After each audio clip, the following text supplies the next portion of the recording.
In a small town surrounded by green hills and quiet rivers lived a young man named Adeel.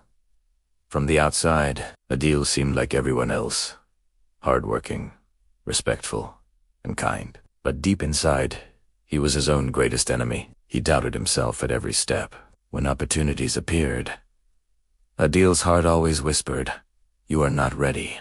Others are smarter, stronger, and more talented than you. What if you fail?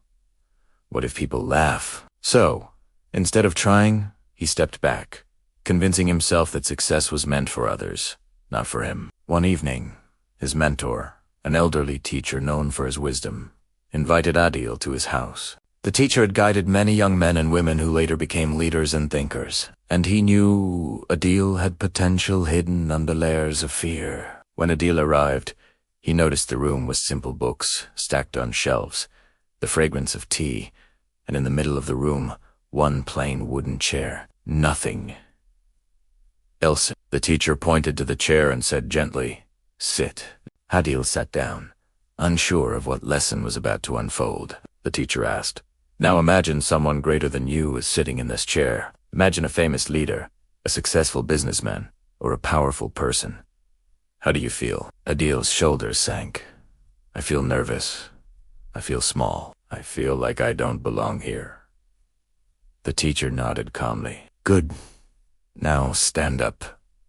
Adeel stood. The teacher continued, "Now imagine this chair is empty. No one is sitting here. How do you feel?" Adeel frowned, thinking, "I feel uncertain, but I don't feel as nervous as before. At least the chair is waiting for someone." The old man smiled and placed his hand on Adeel's shoulder. "This, my son, is the truth of life. We spend so much time believing that someone else already owns success. We imagine the chair of greatness is occupied by people smarter or stronger than us. We make ourselves small because we think the seat is already taken. But here's the secret. The chair is empty. It is waiting for the one brave enough to sit." Adeel was silent. His heart pounded. For years, he had been waiting for a sign, a push, something to tell him he was worthy. And now, with those simple words, his teacher had given him the key. That night, Adeel walked home differently. The same doubts tried to whisper in his ears. "You can't do it. You're not good enough." But now, he had an answer. "The chair is empty, and it's waiting for me."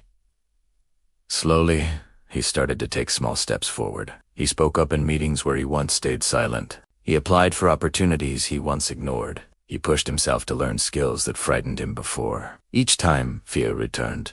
He remembered that wooden chair. Years passed, and Adeel's life transformed. He became a leader in his community, starting projects that helped young people believe in themselves. He built a business that created jobs and inspired others. People admired his vision and courage, but what impressed them most was his humility. One day, a group of students asked him, "Sir, what was the turning point in your life? How did you overcome fear?" Adeel smiled, his eyes warm with memory. "It all began with a chair," he said. "I learned that greatness does not belong to someone else. The opportunities you fear are not taken there waiting for you. The chair is empty until you choose to sit on it." The students nodded, their hearts touched. They understood that courage was not about being fearless, but about acting despite fear. Moral of the story: fear creates illusions, making us believe success belongs to others. In truth, the world is full of empty chairs opportunities, waiting for someone brave enough to claim them. Don't wait for permission.